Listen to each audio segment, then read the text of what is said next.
Cauê, vamos seguir com a nossa conversa, né? A gente fez aquele primeiro bate-papo, foi o episódio 4 do Conversando sobre Odontologia Digital. A gente discutiu inicialmente sobre um caso complexo de reabilitação que envolve aí múltiplos fatores e a nossa conversa ela acabou abrindo a possibilidade da gente fazer uma segunda parte. E eu acho que vai ser bem interessante, a gente vai conseguir complementar essa visão reabilitadora de projeto restaurador inicial quando usar o Mesh Mixer, que é um software, né, gratuito, que tem suas vantagens, mas diante das limitações dele também, quando a gente sente a necessidade de partir para um outro caminho que entrega para a gente um resultado mais seguro e mais interessante, do ponto de vista principalmente da previsibilidade. Eu estou compartilhando a minha tela com você para a gente, né, lembrar do que a gente conversou. Então, quem não assistiu aquele episódio está convocado e está convidado a assistir a primeira parte, porque vai fazer todo sentido o que a gente vai falar aqui agora. A gente começou, né, você mandou para a gente o escaneamento inicial da paciente, já fez um registro numa nova dimensão vertical de oclusão, né, visando restabelecer essa dimensão. E na primeira parte a gente fez uma análise estética no Smile Cloud, exportou a anatomia daquele projeto estético em STL e a gente trouxe os modelos e a anatomia aqui para dentro do Mesh Mixer, né, com a intenção de fazer esse projeto restaurador inicial. E a gente esbarrou aqui no Mesh Mixer exatamente na questão funcional. Então, o primeiro ponto importante, o Mesh Mixer para projetos estéticos, né, vindo lá o arquivo do Smile Cloud. Quando a gente vai fazer projetos que envolvem apenas face vestibular e incisal, ele funciona muito bem. Só que no seu caso, pela própria relação intermaxilar, a gente observa que essa anatomia STL, ela deixou a desejar, porque aqui na face palatina, a gente não tem essa anatomia satisfatória para reconstruir os contatos, e além de tudo, no Mesh Mix a gente não consegue fazer né, os movimentos funcionais que um software odontológico nos dá. Então a gente encerrou nossa conversa por aqui. A gente esbarrou nessa limitação e eu comentei, olha, eu penso que a gente vai poder e deve seguir pelo InLab, porque lá a gente vai ter alguns recursos para a gente conseguir dar um passo aí nessa fase inicial do projeto restaurador, que é exatamente de canino a canino. Né? Quando eu trabalho aqui de canino a canino, eu tenho superior e inferior, eu já tenho condições de validar a posição fisiológica da mandíbula, a dimensão vertical de oclusão, aspectos estéticos, fonéticos, funcionais. Então esse é o nosso objetivo inicial com o nosso projeto. Eu, particularmente, não sou fã, você já sabe disso, de fazer o projeto de todos os dentes ao mesmo tempo. A gente vê muito isso, mas eu penso que a gente perde previsibilidade. E o pior, se alguma coisa der errado, a gente tem que começar do zero. Então eu sempre gosto de validar de canino a canino, porque aí a gente confirma que realmente está tudo ok. Se precisar fazer algum ajuste de acréscimo sobre o mockup, de desgaste, a gente faz nessa fase para depois partir para o projeto dos dentes posteriores. Sim, e aí tem os 13 passos do planejamento, né? Os 13 passos do planejamento do computador. Exatamente. E aí o que acontece? Quando a gente fez esse projeto aqui inicial e a gente esbarrou nesse ponto, eu falei, vamos ter que partir para o InLab. E aí o InLab é o objetivo da gente conversar aqui hoje e apresentar essa sequência dessa conversa, para a gente fazer um projeto desse no InLab, e aí leia-se projeto de canino a canino superior e inferior, dentro do InLab nós temos 10 pontos, 10 etapas que a gente tem que ter atenção e cumprir para a gente chegar bem no final desse projeto. E aí eu vou apresentar, a gente vai discutir nessa sequência exatamente quais que são essas 10 fases. Eu vou mostrar aqui, dentro do InLab, né, já. Eu coloquei aqui, a gente está dentro do InLab 22, mas esse projeto pode ser feito no InLab 18, 19, 20. Os passos são exatamente os mesmos. A gente não vai, não perde nada fazendo em versões anteriores. Eu optei por colocar aqui no InLab 22 porque é a versão mais recente. Quem está acompanhando já tem a possibilidade de ver essa nova interface do InLab, que eu comecei a usar muito recentemente, mas a gente já tem algumas coisas interessantes aí que dá para a gente ver. O primeiro aspecto, então, dentro desse planejamento no InLab, o que acontece? A gente observa que esse caso, quando a gente mostra aqui o Mesh Mixer, a gente vê que esse caso, ele é um caso aditivo em algumas regiões, por exemplo, a palatina dos superiores, eu vejo que eu tenho que aumentar o volume, mas ele é regressivo em outras fases, né? E o fato dele ser regressivo dentro do InLab requer que eu tenha alguns cuidados que estão dentro desses 10 passos que eu comentei, né? O primeiro deles, uma vez que eu tenha que fazer um projeto no InLab que seja regressivo, o primeiro ponto de atenção é que eu tenho, no momento de criar os meus catálogos lá no SEREC, porque a gente escaneou no SEREC a situação inicial da paciente, né? E se a gente vai fazer um ensinamento regressivo, eu vou precisar de ter 2 modelos, ou seja, o meu modelo superior e inferior no catálogo de trabalho, que é a maxila e mandíbula, e também no catálogo de cópia. Então, esse foi o primeiro aspecto que eu até comentei com você, para você voltar no seu arquivo inicial e duplicar, né? Você arrastar o catálogo de maxila e mandíbula copiando, ou seja, eu tenho ali eu vou precisar ter 4 arquivos. Esse é o primeiro ponto. E isso vai acontecer na fase de escaneamento lá dentro do SEREC. Beleza, você exportou esse arquivo para mim, ou pelo Connect, ou via no formato DXD, e aí entra o segundo ponto de atenção, que é um ponto fundamental, que é que dentro da fase de modelo, eu fazer a edição do meu modelo. E por que eu preciso fazer essa edição do modelo? Eu tenho aqui o meu catálogo de cópia, que é a situação inicial, e esse catálogo de cópia, o único objetivo dele é que eu tenha referências, através de sombreamento, do quanto eu vou precisar regredir nesses dentes. Porque o que acontece? Por mais que o trabalho envolva preparo, quando a gente está lidando com dente rígido, não é prudente a gente sair desgastando dente, à torta e à direita, ou indicar um tratamento endodôntico de forma indiscriminada por finalidade protética. Pelo menos essa é a filosofia que eu acredito. Então, o que a gente precisa fazer? Como eu vou regredir esse modelo no meu projeto restaurador, na face vestibular, aqui dentro do InLab, como eu tenho que delimitar uma margem, se eu não fizer a edição do modelo, eu não consigo criar uma proposta. Então, o que eu tenho aqui? A situação inicial superior e inferior. O meu modelo inferior, eu não vou fazer edição nele. Por quê? Porque eu vou fazer, vai ser um projeto mais aditivo, acrescentando ali na face incisal. Lógico, ele vai recobrir a vestibular, mas eu optei por não fazer edição no modelo inferior nesse primeiro momento. O superior, aí sim, tem uma edição muito interessante da gente fazer, que é na fase de modelo. Então eu estou aqui na fase de modelo, editar modelo, eu vou utilizar essa ferramenta aqui, a substituir. A ferramenta substituir, como que a gente trabalha com ela?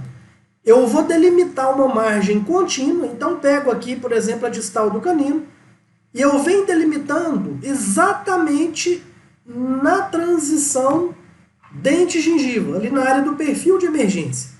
E quando eu aplico essa ferramenta substituir, o que ela vai fazer? Ela vai remover os dentes. Então, dessa forma, eu consigo fazendo essa edição do modelo, trabalhar de uma forma bem interessante para criar uma proposta fácil de ser editada. Então, o passo número 1 é ter os 4 arquivos, né, os 4 catálogos, na verdade, modelo e cópia biogenérica, e a segunda etapa fundamental é essa edição do modelo. Até aqui, Cauê, tá tranquilo? Tem alguma dúvida? Quer fazer alguma pergunta? Tranquilo, tranquilo. Beleza. Outro aspecto importante, que é exatamente o terceiro ponto fundamental. Aqui dentro do Inlab, eu não tenho a possibilidade de importar arquivos STL de dentes. Por exemplo, no Meshmix, eu fiz um arquivo STL no Ismael Cloud, eu posso jogar isso para dentro do Meshmix, naquele arquivo STL da anatomia. No Inlab eu não consigo. No Inlab eu consigo importar a STL, mas do modelo, né? Então, o que acontece? Eu falei na nossa conversa anterior que uma das vantagens do Ismael Cloud é que quando eu trago esse arquivo STL vindo da análise estética, eu já tenho a referência estética que eu preciso. Como eu não consigo aqui no Inlab importar esse STL e eu preciso de referências faciais para eu ver alinhamento, para eu ver exposição dental, reposicionamento de borda incisal, eu preciso de algum recurso aqui dentro do software que vai me garantir, ou vai pelo menos me dar referências para que eu faça o reposicionamento desse dente de uma forma segura. Então, o terceiro ponto de atenção é a gente, aqui dentro do Inlab, utilizar a ferramenta do design do sorriso. Então, o design do sorriso, para esses casos aqui, de aumento de borda incisal, ele é muito interessante. Então, o que eu tenho aqui? Olha, na fase de modelo, eu venho e importo a fotografia da paciente. Então, eu posso aqui, colocar a face da paciente. E aí é todo o processo de carregar a imagem de referência, né? Então a gente começa lá, né, puxa essa imagem de referência, define o que a gente chama de definir valores, que é marcar os pontos que o software me pede, tanto o SEREC quanto o Inlab, definir a distância, né, do ângulo lado lateral, que vai do canto do olho de um lado ao outro, faço o alinhamento da minha mandíbula, né, nos diversos planos aí, tridimensionais, e eu posso definir também planos de referência. Eu não vou me ater a essa ferramenta, a como fazer isso, porque tem outros vídeos, tem outras aulas que mostram. Mas o terceiro ponto é esse. Eu preciso trazer aqui para dentro do Inlab essa ferramenta facial. E qual que é uma grande vantagem que eu tenho quando eu trago essa ferramenta da face? Ela não vem de forma 2D. Ela transforma, né, a foto 2D num avatar 3D. E eu acho que isso é muito vantajoso, porque me permite a visão em vários ângulos. Então, o terceiro ponto de atenção aí é, nesses casos, utilizar a ferramenta do design do sorriso. Tá? Porque aí eu consigo, através dessa movimentação, dos planos de orientação, das linhas de grade, definir tudo que eu preciso aqui para ter as referências para o passo seguinte. Tranquilo em relação a esse terceiro ponto? Essa questão dele dar a profundidade da face é muito legal, né? Não é todo software que dá essa visão aí, né? Exatamente. Lógico que tem suas limitações, né, Cauê? Essa conversão da foto 2D nesse modelo 3D da face, ele não é 100% perfeito. E dependendo da posição que a gente gira, a gente perde referência. Mas ele é muito próximo, né? Então eu penso, e essa ferramenta eu já utilizo há muito tempo, desde antes do Inlab, desde quando eu fazia meus projetos lá pelo SEREC, eu sempre gostei muito dessa ferramenta, mesmo com as limitações que ela tem. Certo?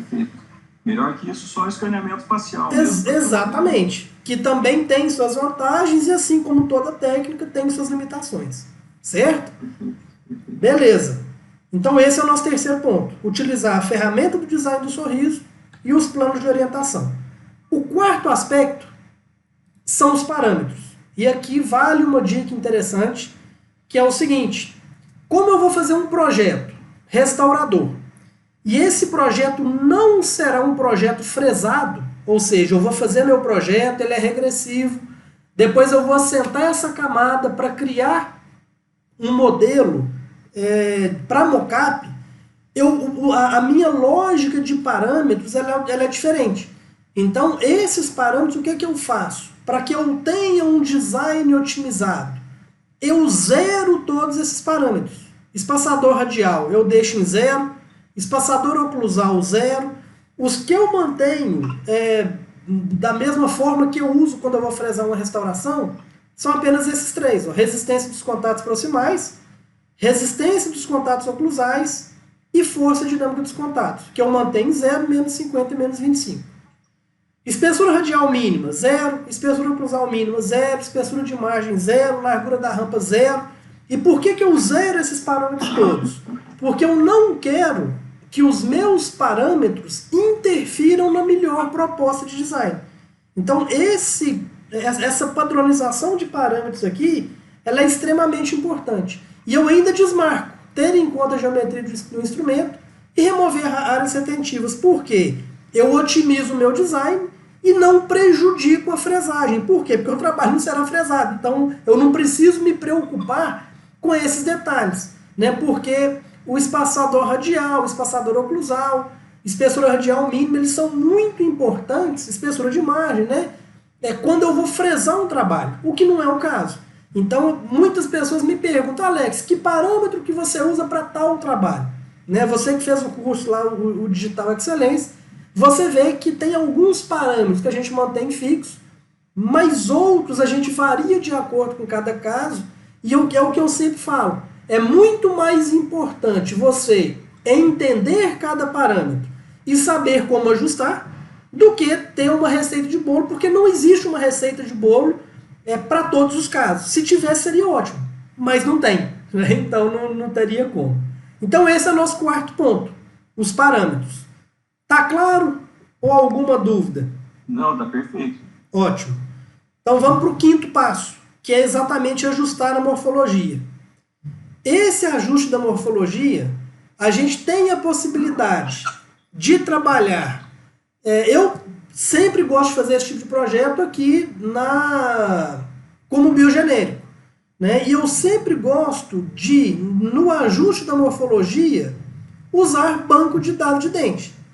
E aqui eu tenho as possibilidades. Eu sempre gosto de trabalhar, eu acho que o Vita me dá anatomias melhores, e sempre gosto, né, do Physiodens, ovoide, triangular, quadrado ou retangular. Nesse caso específico, eu optei pelo triangular. Eu acho que o triangular ele combina muito, principalmente com o formato da papila dessa paciente. Olha para você ver como que ele casa muito bem nessa região. Então, aqui, lógico, cada caso vai pedir uma anatomia diferente, mas para esse caso específico, e lógico, também tem outras aulas e outras situações que a gente aprofunda mais nesse quesito, mas, né, é bem importante, né, dar essa passada aqui e mostrar da importância da morfologia, né, da seleção da morfologia adequada para cada caso. Tranquilo? Tranquilíssimo. Beleza. Acertar esse perfil de emergência é fundamental. Exatamente. E aí, isso. E aí o que acontece que é muito importante? O nosso primeiro passo para acertar o perfil de emergência é exatamente escolher a morfologia adequada para o caso, que é o quinto passo. O sexto passo é onde a gente vai refinar, né? Na verdade não é nem refinar, a gente vai começar a refinar esse perfil de emergência, é exatamente no editar configurações. Porque o editar configurações, ele vai me permitir movimentar esse dente, escalonar esses dentes, buscando o melhor posicionamento aqui em relação à margem que eu delimitei. Né? Porque da mesma forma que eu uso a ferramenta substituir, buscando aquela área onde tem um perfil de emergência, aqui no InLab, obrigatoriamente eu tenho que desenhar uma margem para o software me dar uma proposta, né? Tanto no Serec quanto no InLab. Então, olha para você ver que nessa fase de editar configurações, eu preciso investir um tempo para ter esse cuidado, de saber onde que esse dente vai sair buscando o melhor perfil de emergência, o melhor posicionamento tridimensional como um todo. E o que é interessante? Nessa fase de editar configurações, que é a fase prévia ao cálculo da proposta, eu consigo visualizar aqui, ó, a face da paciente. Então, eu consigo ter uma ideia em relação a essa posição, se ela está de acordo com o alinhamento que eu preciso. Eu consigo ativar as linhas de grade nessa hora. Então, ou seja, eu posso, se a minha foto não tiver ficado numa inclinação perfeita, como agora ela se transformou em 3D, eu consigo fazer um ajuste na posição de visualização da imagem. Então, é muito bacana a gente ter essa possibilidade. Né? Quando eu mudo aqui, ó, eu vejo o fundo. Por quê? Porque por causa dessa transformação do 2D para o 3D. Mas ajustes mínimos de posição aqui, olha, eu consigo fazer. Né? Eu girar essa foto para um lado e para o outro, coisa que aquele erro que não pode ter na foto. Para a gente fazer uma análise estética, né? Porque a análise estética, a foto ela é estática ali no 2D, trazendo para a ferramenta do desenho do sorriso, eu consigo fazer mínimos ajustes de visualização que são bem interessantes, certo? Então, o sexto passo é esse, é dedicar um tempo na fase de editar configurações, e lembrando de utilizar a face da paciente como referência. Beleza? Beleza. Ótimo. Aí tem o sétimo passo, que é, antes de calcular a proposta, que quando eu clico em editar elemento, é que o software vai calcular essa proposta, né? O que é muito importante aqui? O sétimo passo é você manter cálculo de restauração adaptada desmarcado. Se eu marcar cálculo de restauração adaptada, o software ele vai tender para essas situações a gerar mais distorções no meu projeto. Então, aquele detalhe, eu capricho no editar configurações. Quando eu vou para editar elemento, o Serec ou o InLab distorce aquela anatomia toda. Né? Ele distorce por quê? Porque ele vai ajustar esse editar configurações, esse posicionamento e esse escalonamento aos parâmetros que você definiu. Como eu zerei os parâmetros, a interferência aqui é muito pequena, mas por via das dúvidas, sempre para esses casos eu desmarco a restauração adaptada. O que eu estou falando para o software? Olha, eu não quero que você leve os parâmetros em consideração. Eu quero que você, na fase de cálculo da proposta, mantenha o mais próximo possível dessas configurações que eu coloquei, de movimentação e escalonamento. Então esse é o sétimo passo. Tranquilo, Cauê? Tranquilíssimo. Alguma dúvida? Não, nenhuma. Isso aí é para não distorcer a proposta, né? Exatamente. E aí a gente vai para o oitavo passo, que é exatamente o cálculo da proposta e a edição que a gente faz, as edições que a gente faz nesse caso. Então, essa proposta aqui, praticamente eu não fiz ajuste nenhum nela. Olha que bacana que saiu. Com a exceção da face palatina. Né? A vestibular, ela já saiu extremamente próxima disso. Porém, a face palatina, pelo posicionamento, né, da relação maxilomandibular dessa paciente, o que eu precisei fazer? Eu precisei fazer algumas edições nesse design. A primeira coisa que eu faço é suavizar o perfil de emergência. Depois, eu busco, através da ferramenta de forma anatômica ou circular, ver essa anatomia aqui na palatina para buscar esses contatos. E aqui tem um detalhe importante. Na ferramenta do design do sorriso, quando eu estou posicionando os dentes superiores, o que acontece aqui? Ó? Vou te mostrar de novo. Vamos lá, 3D face. O que acontece? O inferior, para mim, não é referência. Porque aqui ela está numa posição, né? Eu quero ver a posição do superior. Mas eu também quero ver o alinhamento da borda incisal dos inferiores em relação à face. Então, nessa etapa número 8, o que eu vou fazer? Eu vou desmarcar a maxila e eu quero mostrar aqui só a mandíbula. Para quê? Para nessa vista frontal, global, frente, eu ver o quê? Se esses dentes estão bem alinhados com a face. Olha lá, como que eu consigo deixar os caninos bem alinhados, os incisivos estão num ótimo posicionamento. Então esse momento aqui ele é bem interessante. É da gente visualizar e ter atenção nessa fase. Eu posso colocar os planos, posso colocar a linha de grade, posso desmarcar o 3D face e deixar só os planos que eu determinei na ferramenta do design do sorriso. Né? Tem alguns ajustes bem legais que a gente pode fazer aqui também, que é a ferramenta de editar essa anatomia de forma simétrica. Por exemplo, eu posso clicar aqui no meu dente 11, aperto Ctrl no teclado, clico no dente 21 e posso, por exemplo, se essa área de brilho eu achar que ela não está legal, eu queria abrir ou fechar um pouco mais, o que eu faço? Eu venho aqui na ferramenta de formato, individual, 4 direções, e posso fazer o que aqui, olha? Eu posso mudar de forma simétrica esses dois dentes. Posso fazer isso utilizando a ferramenta anatômica também. Então, é bem interessante a gente ter essa atenção nessa área de ajuste.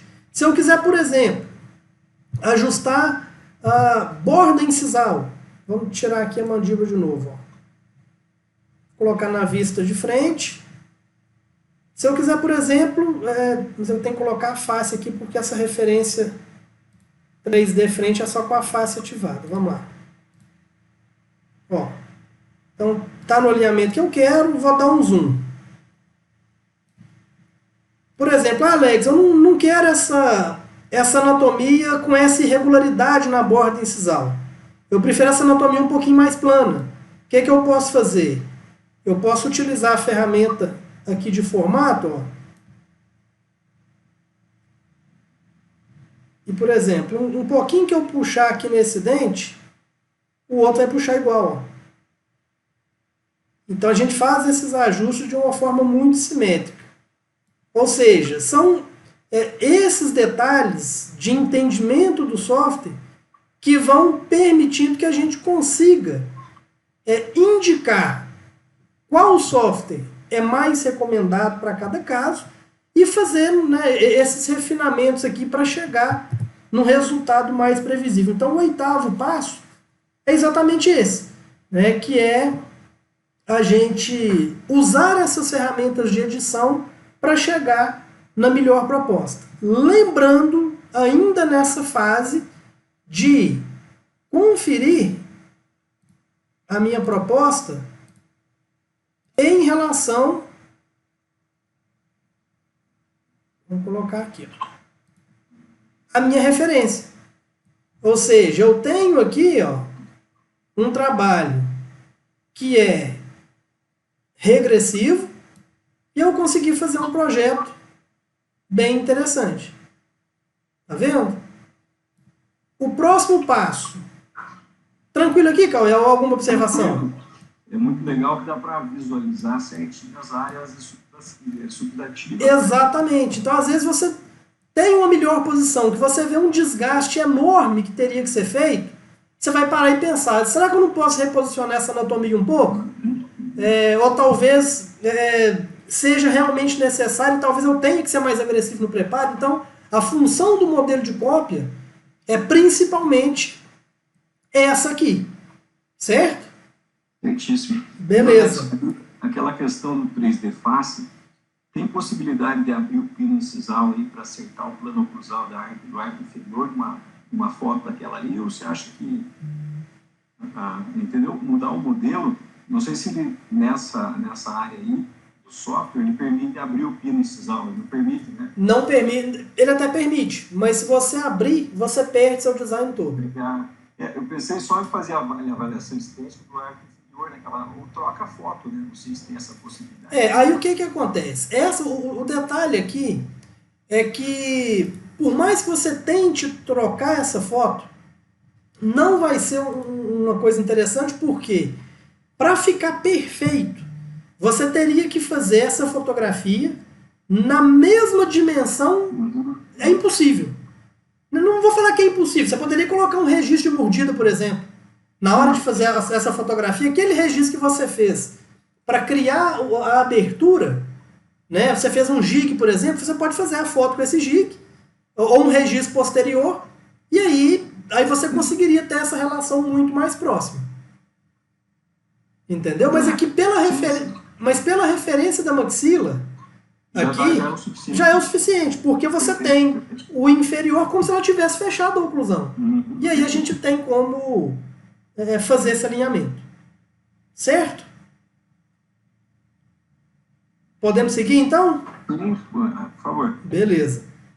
O nono passo é exatamente a gente assentar as camadas, para a gente criar o nosso modelo de mockup.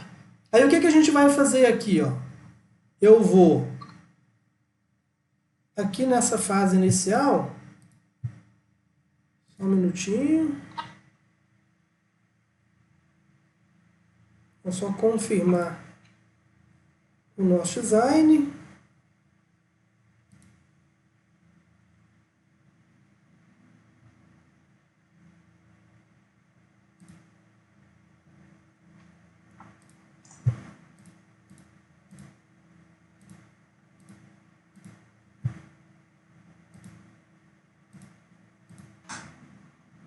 Ele não deixou aqui para mim assentar camadas. Vamos ver aqui por qual motivo. Só chegar na fase final aqui para ver.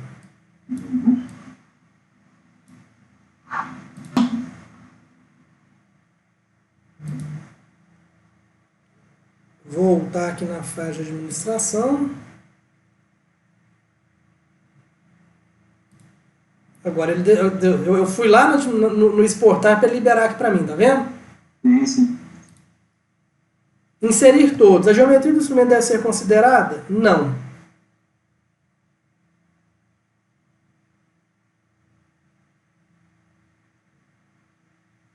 Então, recapitulando ali, Alex, você faz tudo pelo biogenérico individual, inclusive os posteriores depois, né? Depois de validada a análise funcional estética da prova. Exatamente. Então aqui, ó, eu tenho o meu projeto dos dentes inferiores, já com a camada assentada. Eu tenho o projeto dos superiores com a camada assentada. Aqui tem um detalhe muito importante, que aí já faz parte do 10º passo, que é criar o meu modelo para mockup, que eu tenho que validar isso aqui na boca, certo? Você deve ter observado que no inferior, como eu não fiz a edição do modelo, eu tenho um projeto puramente aditivo. Então eu posso pegar esse arquivo aqui, ó, exportar em STL, ou jogar para o Lab Model, transformar em modelo. E eu consigo fazer o mockup, certo? Perfeito. Esse superior, ele é regressivo. Ou seja, eu tenho áreas aqui que o meu dente passa além. Se eu criar um modelo a partir desse caso aqui, você concorda que eu não vou ter uma muralha que vai encaixar na boca? Com certeza. Então o que eu preciso fazer aqui? Para criar esse modelo em situação regressiva, eu tenho que é exatamente a última fase. Eu preciso exportar esses modelos em STL. Então eu venho aqui, exportar. Vou criar aqui numa pasta específica. área de trabalho, vou colocar aqui no Digital Excelência, vou colocar aqui, ó, doutor Cauê Digital. E vou exportar isso aqui no formato STL.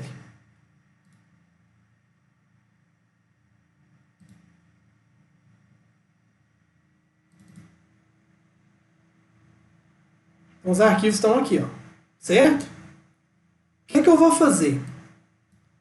Eu vou pegar o meu modelo superior, que é o que eu não trabalhei, de cópia biogenérica, vou pegar o meu modelo superior do design e vou abrir esses modelos no Mesh Mixer. Para quê? Para eu fazer a união desses dois modelos. Porque fazendo a união dos dois modelos, eu tenho condição de fazer o meu mockup inicial. Então, tenho aqui o primeiro. Então, vou só conferir aqui.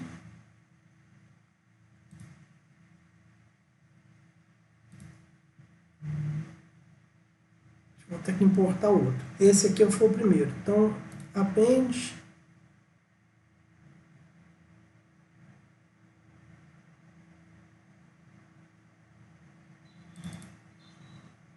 E aí você vai pelo Boolean Union nessa fase. Exatamente. Agora sim eu tenho os dois. Ó. Ali eu tenho a área de regressão. O que eu faço? Clico no modelo, clico no segundo modelo, Boolean Union. Ah, legal. E a gente consegue uma adaptação perfeita do... Exatamente. Perfeito. Vamos ver se vai ter algum erro ou se ele vai conseguir fazer essa união. Esses erros do Boolean Union são chatinhos de arrumar, né? Mas aí eu falo o seguinte, quanto mais você vai tendo os erros do Boolean Union, ele está te dando a oportunidade e te mostrando onde você tem que ter mais capricho na hora de fazer o projeto. Só dá erro quando você vacila no projeto, viu, Cauê? E eu falo o seguinte, é interessante que toda vez que a pessoa vira e fala assim, o meu InLab deu esse erro, o meu Serec deu esse erro, o meu Mesh Mixer deu esse erro. Na verdade, não foi o software que deu erro, é quem está operando que errou, normalmente. A culpa é da pecinha atrás da tela. Exatamente. Quase sempre viu? Software dá os bugs, realmente. Mas, normalmente, é a gente que falha.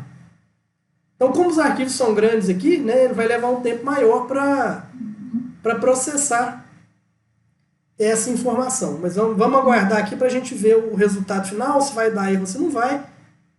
E essa exportação você faz sempre no STL de alta qualidade? Eu sempre gosto de fazer no alta qualidade. Enfim.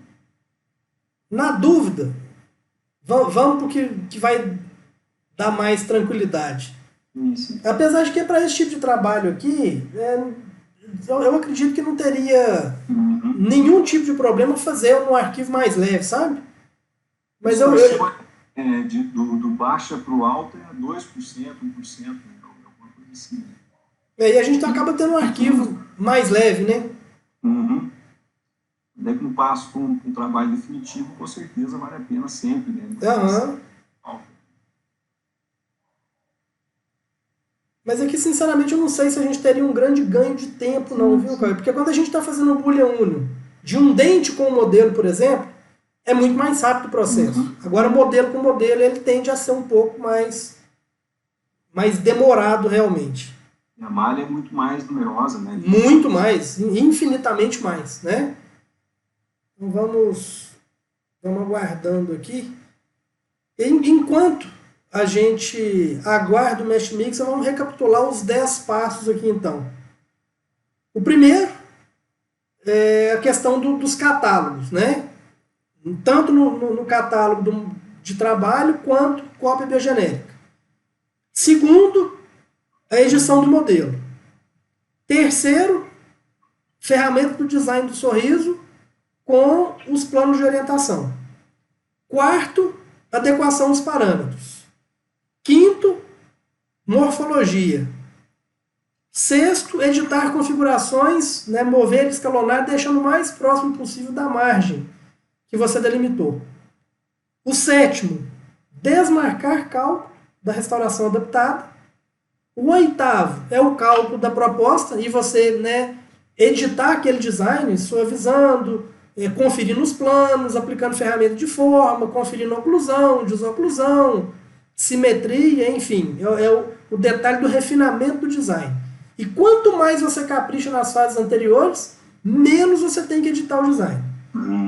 O 9º passo é o assentar camada. Quando o caso é aditivo, assentou a camada, já dá para passar para o modelo. Quando o caso tem área regressiva, você precisa fazer essa etapa que a gente está fazendo agora, para ter a junção dos dois modelos. E por fim, o 10º passo é exatamente criar o modelo. Seja pelo Inlab Model ou seja pelo Mesh Mixer, porque aquele que já está no Inlab Model, o inferior, eu sigo pelo Inlab Model. Esse que está no Mesh Mixer, eu tenho a opção de quando eu fazer esse Boolean Union, eu seguir por aqui para terminar o modelo, ou fiz o Boolean Union, eu posso exportar em STL e jogar isso lá para dentro do Inlab Model para criar o meu modelo para mockup. Então, essa é a nossa lógica aí. Enquanto o Mesh Mixer não resolve, a gente vai conversando aqui para ver se tem alguma dúvida, se ficou claro, se fez sentido. Eu lembro que você foi lá, essa conversa nossa começou lá no grupo do curso, onde você colocou esse caso, pediu essa ajuda no entendimento e, para mim, foi uma oportunidade muito grande, porque lá no curso a gente tem tudo muito passo a passo. Mas a gente tem a possibilidade de, dentro de um caso clínico, reunir as informações e pegar uma sequência lógica, para mim foi muito, muito positivo. Aí eu queria que você me desse um feedback, até falasse um pouquinho também da experiência que você teve lá dentro do Digital Excelência, essas duas conversas que a gente teve, para a gente, antes da gente concluir e ver o que o Mesh Mixer está deixando para a gente de resultado lá. Ah, legal. Eu só tenho a agradecer, né, essa questão, a gente poder discutir o caso de uma maneira individualizada, assim,